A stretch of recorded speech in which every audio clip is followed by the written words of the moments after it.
Olá, meus amores! Hoje vamos falar sobre um grupo vocal precursor do doo-wop que já foi citado anteriormente neste programa e nem faz muito tempo, viu? Foi no nosso episódio sobre a canção I Don't Want to Set the World on Fire. Estão lembrados? Pois se vocês se lembram da canção, é porque se lembram também do grupo The Ink Spots, que se formou na cidade de Indianapolis, nos Estados Unidos, entre o final dos anos de 1920 e o início dos anos de 1930.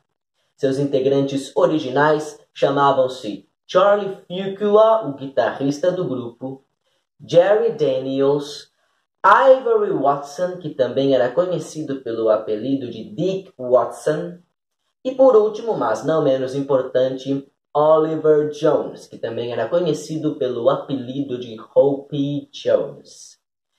Juntos, eles tocavam um repertório variado, influenciados por estilos como o jazz, como o vaudeville e até mesmo como o estilo dos barbershop singers, sobre o qual nós entraremos em detalhes daqui a pouquinho.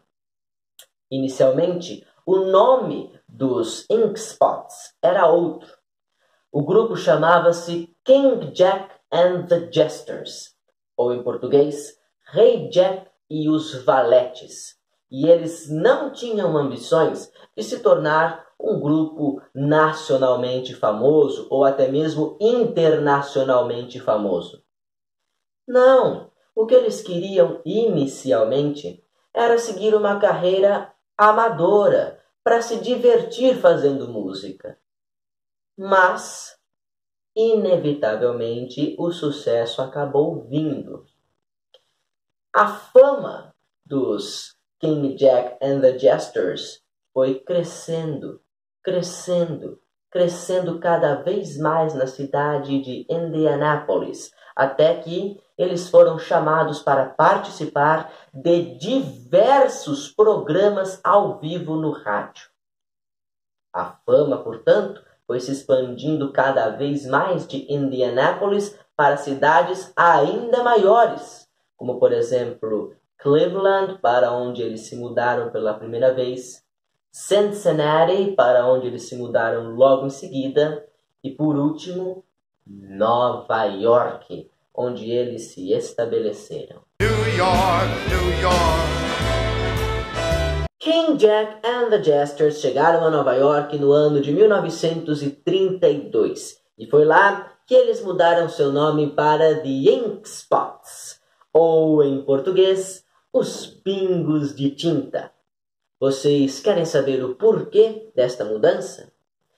É porque lá em Nova York, o maestro Paul Whiteman, que já era renomado desde essa época, comandava então um grupo intitulado The King's Jesters, ou em português, os Valetes do Rei.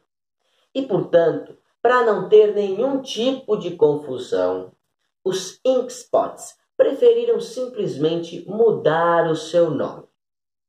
Foi nessa mesma época que a carreira deles começou a deslanchar. Eles tocavam em grandes teatros, em grandes casas de show, em grandes cabarés da cidade, passando até mesmo pela Broadway.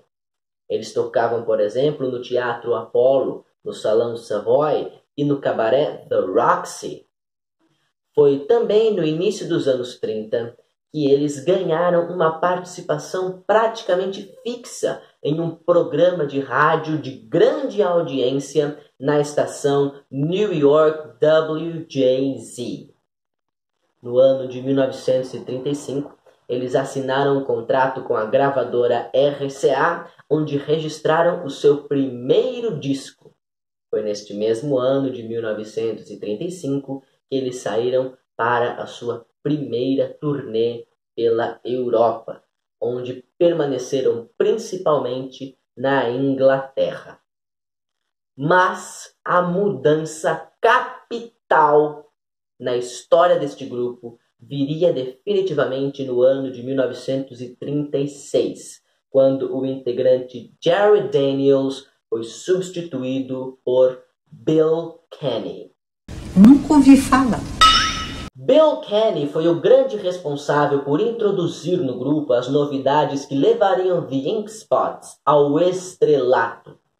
Para começar, ele tomou a liderança dos vocais que antes pertencia a Dick Watson. Em segundo lugar, ele criou um arranjo muito típico dos Ink Spots, pelo qual eles são lembrados até os dias de hoje. Eu gostaria agora de pedir permissão a vocês para ler um trecho de uma das fontes que eu consultei, que na minha opinião define perfeitamente o que é este arranjo. Com licença. Kenny criou um estilo de arranjo que chamou de top and bottom, que no português significa literalmente topo e base, algo como superior e inferior, altos e baixos, ok? Então, voltando. Kenny criou um estilo de arranjo que chamou de top and bottom, que foi usado quase sem exceção nos discos de sucesso dos Ink Spots. Nesse estilo, Charlie Fuqua, o guitarrista do grupo, tocava uma introdução. Essa introdução era sempre a mesma, com Fuqua tocando arpejos de guitarra por 3 compassos em um ritmo country galopante, que na minha opinião me lembra muito um faroeste, com a nota do baixo subindo um semitom por compasso, enquanto o restante das notas do acorde permanecia o mesmo, seguido por um único acorde dedilhado no 4º compasso. Então, Kenny cantava a música completa em tenor alto, com os outros fazendo backing vocals. Essa questão dos backing vocals, ou seja, do coro de fundo em português, certamente deriva do estilo dos barbershop singers, que eu falei para vocês no nosso primeiro bloco. Se vocês não se lembram, os barbershop singers são grupos vocais de cantores que se especializaram em cantar a capela, ou seja, sem instrumento nenhum. Eles conseguiam criar arranjos interessantes e belíssimos somente com suas vozes combinadas numa diversidade de variações, de linhas, de tons, etc. Obviamente, o estilo dos barbershop singers influenciou não apenas os Ink Spots, mas também todo o doo-wop num geral. Qual que é a diferença? É que os barbershop singers optaram por cantar a capela. Era de propósito, essa era a intenção deles. No caso do doo-wop, não. Eles apenas cantavam a capela, ou quando muito acompanhados por um violão, por uma guitarra, porque eles não tinham dinheiro para comprar instrumentos musicais mais elaborados.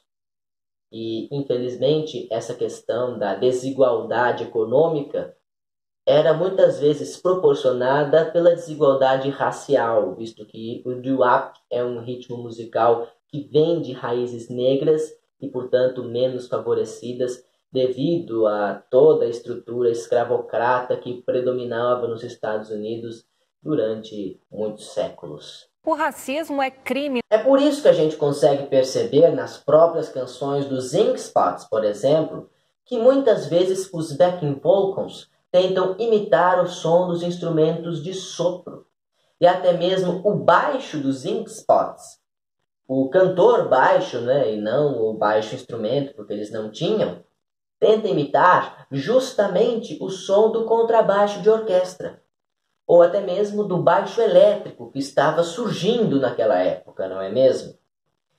Mas, ainda assim, a gente não pode afirmar que The Ink Spots sejam um conjunto de doo-wop, porque falta para eles uma característica fundamental neste gênero musical, que são os nonsense sounds, ou em português, os sons sem sentido. É daí justamente que vem o nome do gênero musical, doo-wop. O que significa isso? Nada. É um som sem sentido que os backing vocals repetiam muitas vezes para criar uma musicalidade, um ritmo. e acabou se tornando o nome deste gênero musical de que eu gosto tanto e do qual os Ink Spots são precursores. Bem, a primeira música de sucesso dos Ink Spots é a nossa música de hoje, If I Didn't Care, ou em português, Se Eu Não Ligasse. Trata-se de uma composição de Jack Lawrence, compositor que era contratado da gravadora Decca, com a qual os Ink Spots haviam assinado o contrato no ano de 1936, também por influência de Bill Kenny. Jack Lawrence, quando escreveu essa música em 1939, foi praticamente ignorado. Nenhum dos grandes cantores da gravadora queria registrá-la, porque eles achavam a música muito ruim. Sobrou para quem? Para os Ink Spots, para o grupo negro, que apesar de tudo, apesar da qualidade musical e do relativo sucesso que já faziam, ainda era rejeitado por sua cor da pele dentro da própria gravadora onde trabalhavam. Mas eles mostraram para os donos daquela gravadora e para o grande público norte-americano a que eles vieram. Pra boca, mãe! A canção If I Didn't Care vai falar sobre um eu lírico masculino que confessa seu amor para sua amada, a qual parece duvidar do sentimento sentido por ele. Por isso, nosso eu lírico busca argumentar, explicando as razões pelas quais aquilo que ele diz sentir é sim amor, e não uma outra coisa qualquer. Gente, a letra de If I Didn't Care é belíssima, e disso ninguém negava. O motivo que levou muitos cantores da gravadora Decca a recusarem o convite para registrar If I Didn't Care foi a melodia, que eles julgavam ruim. Isso porque o compositor Jack Lawrence sempre fazia as letras das canções que ele compunha. As melodias ficavam a cargo do seu parceiro, Peter Tinterin. Só que desta vez, o Jack Lawrence decidiu fazer uma composição solo e não uma composição em dupla com Peter Tinterin. E por isso, muita gente achou que ele fracassou ao compor a melodia, coisa da qual eu discordo. Eu e os Ink Spots, que registraram If I Didn't Care em 1939, aplicando aquela fórmula criada pelo Bill Kenny, conforme eu expliquei para vocês, e fizeram um sucesso tremendo, minha gente. Vocês não imaginam. If I Didn't Care, na voz dos Ink Spots, alcançou o primeiro lugar nas paradas de sucesso e mais do que isso, vendeu simplesmente 19 milhões de discos. Vocês sabem o que é isso? Vocês querem que eu repita? Eu repito. Eu disse 19 milhões de cópias. Isso não é pouco, gente. Isso não é pouco mesmo. E é por isso que eu digo e repito que The Ink Spots são um dos maiores grupos vocais do mundo em toda a história da música. Eu vou deixar aí embaixo na descrição do vídeo a gravação original de If I Didn't Care na voz dos Ink Spots e vou deixar também uma aparição ao vivo deles em um programa de televisão, interpretando a nossa música de hoje. Vocês podem esperar que nós ainda falaremos mais sobre The Ink Spots em futuros programas aqui do seu Vamos Falar de Música Exterior. Vamos entrar em detalhes sobre sua carreira musical nos anos 40 e chegar até o final do conjunto no ano de 1954, mas deixando um legado gigantesco que influenciou inúmeros artistas e que os levou a serem conduzidos ao Hall da Fama no ano de 1989. Ok, minha gente? Então é isso. Até a próxima. Até a semana que vem. Um abraço no coração de vocês. Beijos na alma. Tchau, tchau. E eu vejo vocês lá. Lembranças do Emílio.